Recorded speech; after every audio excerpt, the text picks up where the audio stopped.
As cynical as I have become about this sport over the last decade and a half or so of being a fan and seeing all kinds of awful stuff from some of the biggest names in the fight game, every once in a while I get surprised and a moment jumps up out of nowhere and hits me right in the feels. Just makes my heart grow like the Grinch. And so today we're going to be looking at not the most wholesome overall, but something a bit different. These are the ones that spoke to me personally. Your mileage may vary, but I was surprised and touched by all of these. I'm Tommy from MMA On Point. A huge thanks to our biggest channel supporters and our Hall of Famers, and these are the most surprisingly wholesome MMA moments ever. Number 10. Colby breaks character. Full disclosure, I'm the president of the Colby Covington Haters Club, or at least I seem to be accused of it pretty regularly. And while it's true that I don't care for his antics, it is precisely because Covington is the way that he is that this moment is so wholesome. Colby and Kamaru Usman had one of the best and most intense rivalries in recent memory in the sport. Both fights were classics, and man, did things get ugly along the way. Now, I know some of you will be mad about the title of this entry. Hey, Colby is not playing a character. That's fine if you believe that. But what happened after this second bout with Usman was still not his normal behavior, so it doesn't matter either way. Right after the final horn, the champ and Covington shook hands, and while it's hard to hear, Colby had all kinds of nice things to say, including, "Go 25 minutes.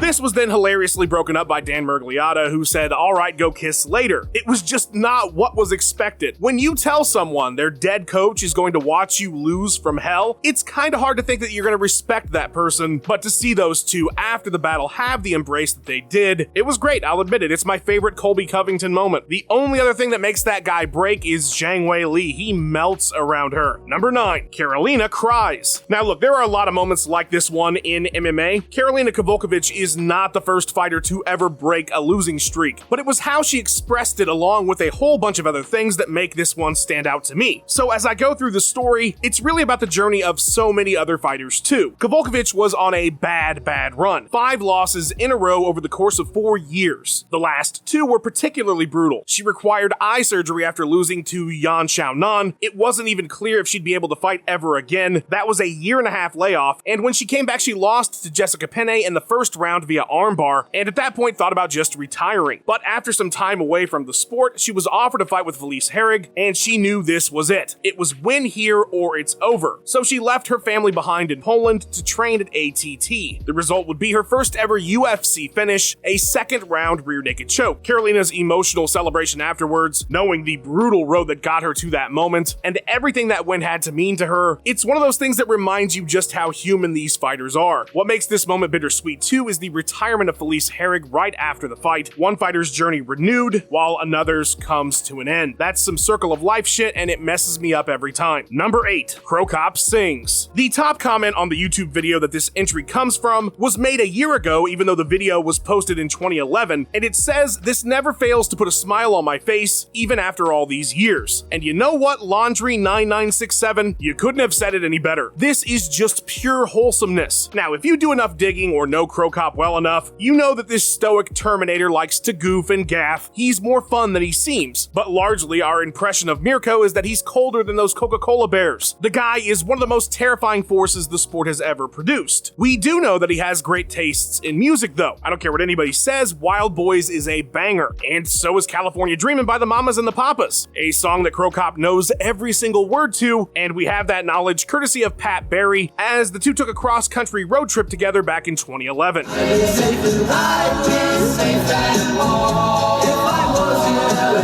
With Pat on backup vocals, Mirko nailed the lead, and you can tell he sang that song in the shower more than a few times. It's just good wholesome fun to see the human side of this absolute axe murderer in a carpool karaoke setting no less. Number 7. Anik and DC Super Bros. I know there are a lot of people who don't care for the commentary of Daniel Cormier. I'm looking at you, Dominic Cruz. But for me, DC is the John Madden of MMA. He has world-class knowledge, but he tries to keep it on the level of the fans, and he likes to play with the telestrator. I think he works fantastically with John Anik. For my money, to take a phrase from John, they're the most enjoyable duo in the sport on the mic. And I think part of that is because you can see there's a genuine friendship there between them. And nowhere was that better demonstrated than at UFC 226. DC was going for that coveted double champ status against Stipe, and he got it in dramatic fashion with a first-round knockout. On the call, Anik screamed UFC history, and of course, all of this was quickly forgotten when Viking warlord Brock Lesnar stormed the cage, and him and DC had their little thing that never became a thing. But Afterwards, when the pictures from the card came out, an all-time brotastic shot appeared courtesy of Josh Hedges. It was just moments after the knockout as DC raised his hands in victory, looking over at his best bud, who just couldn't be happier for the champ. Get you a friend that will celebrate your victories like John Anik. What a guy. Number 6, Pulver's Hall of Fame announcement. So as I mentioned at the start, these are my personal favorite Wholesome moments. And I remind you of that because there have been quite a few of these Hall of Fame announcement moments. When a fighter finds out that they're going to be inducted, and we get a UFC crowd shot of them. It's great, I love it. But what makes this moment with Jin's head and shoulders above the rest? Well, one, he wasn't there. He was streaming for the UFC at home, so we got to see his mic'd up reaction in the moment, which makes it a lot more up close and personal. Shut the fuck up. Oh, what? Shut the fuck up. Oh! It busted me up because, and to look at my son, I shot back to a moment when there was a time my dad had beaten me really bad and I was just in tears. And I remember, one day, man, when I have a son, I'm never going to treat him like this. He'll never know what this is like. He'll never know what pain is like. He'll never know what it's like to be afraid of his father, and I got to ask him, I said, man, I hope you're proud of your dad because I wasn't proud of mine. And I hope you're proud of your father. Come sit on my lap. You ain't too big. Come sit on my lap. You ain't too big. Oh. The other thing is that I'm a huge Jens Pulver mark. He's always been one of my favorites. His documentary really struck me. I got to hang out with him one time. I'm a huge fan, and I always felt that his legacy was overlooked. So to see him get into the Hall of Fame was a wholesome enough moment, but then to get to see just the genuine joy and also that disbelief from him on that stream, man, it's the best. It's just the best. I love it. Number 5, are you good in life? Nick Diaz holds a very special place in my MMA heart. Not only is he one of my all-time favorite fighters, he's one of the main reasons that I'm here talking to you today. If not for my impressions of Nick taking off on my YouTube channel, I most certainly wouldn't still be here all these years later. And so I have spent a lot of time learning about Nick and listening to his interviews, and I want the guy to have a good life. I worry about him, which is why I was not looking forward to his comeback fight with Lawler after a 6-year layoff. Many of you know that the Diaz brothers have a complicated relationship with fighting, and it's certainly not something Nick loves to do. My negative feelings about the fight were exacerbated by the interview he did with Brett Okamoto, which came out on Fight Week and made me feel like Nick was going in there because he felt like he had no choice. I don't know why I'm doing this. This should not happen. Is there any part of it that you're able to enjoy? I mean, clearly it's no. Nothing. This whole thing is for everybody else. To be honest with you, I really don't want to do this. Now, the fight itself, I'll admit, was a surprise in terms of the output and everything else, and I was relieved to see Diaz call it in the 3rd round without serious injury. The wholesome moment here came after the fight, though, when Robbie checked up on Nick.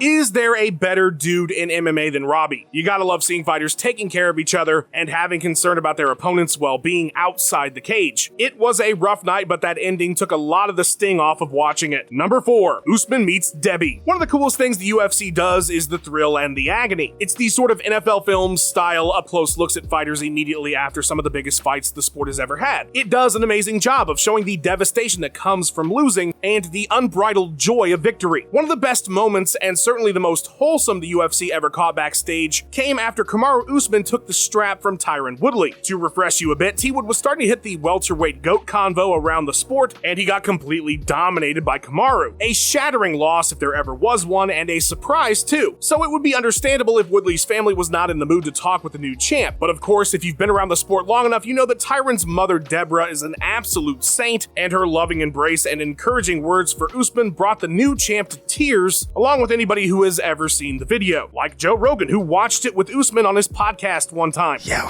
and even Tyron, the way Tyron handled it's crazy, right? It makes me cry. Gets me every time too, Joseph. Number 3, TKZ's farewell. Alright, so I will fully admit that I was very much in the oh my god, the UFC are trying to kill this man camp when they announced that Korean Zombie was going to fight Max Holloway. I know it was the fight he wanted, but I would like to drink Yoo-Hoo exclusively, but that doesn't mean it's good for me. And so I came into the fight with depressed expectations, to say the least, even if the walkout was awesome and everything else. But then we got the fight and we got what came after it.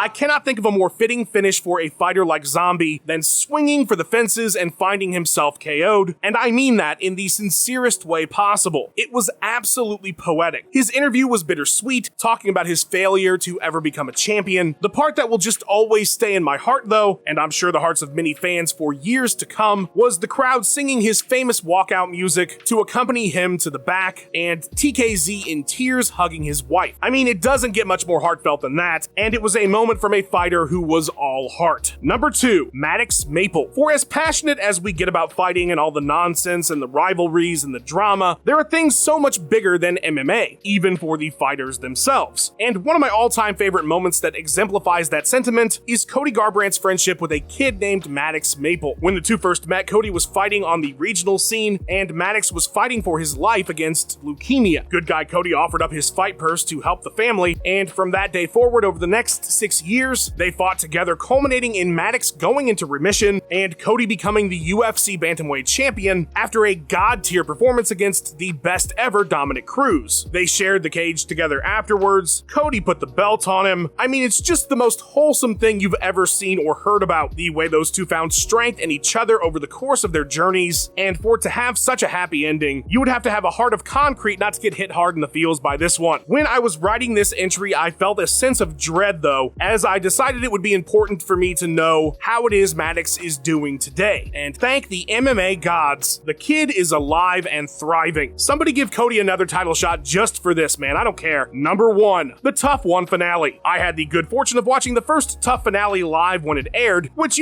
for a time just about every MMA fan could say that, but as the years go on and there are more new fans beyond that era than ever, that's not something as many can say anymore. It was just the most perfect possible outcome all around. The fight itself between Forrest Griffin and Stephan Bonnar, of course, legendary. Nothing but heart, blood, tears, and sweat. I mean, it was truly like something out of a movie. But the wholesome part is really the outcome. Because when that war was over, the only thing going through my head was, wow, one of these guys is going to be devastated that they didn't get the contract. The stakes were so high for Griffin and Bonnar. So when they announced that both guys would be getting contracts, even though Forrest was the winner, it was just the best thing ever. Everybody was jacked. It's one of the best decisions Dana and the Fertittas ever made. One part that will always stick out to me is the joy on Bruce Buffer's face when it's announced that they both get contracts. That is pure happiness right there. I love it. Just feels good every time you watch it. What a storybook ending to that first season. No wonder it was the catalyst for the UFC's success. I'll tell you who the catalyst for my success is. The editor of this video, Max Randall. The guy is an artist and a scholar and a legend. Please follow him on his socials. I know he would appreciate it. Speaking of appreciation, thank you so much to our channel champions. Your support means everything. You guys are the best. If you want to be the best too, think about hitting the join button down there. Become a member yourself. Comes with all kinds of good stuff. Or liking and subscribing would be awesome as well. Let me know all these surprising moments that hit you in the feels down in the comments. Thanks so much for watching. Have a good one.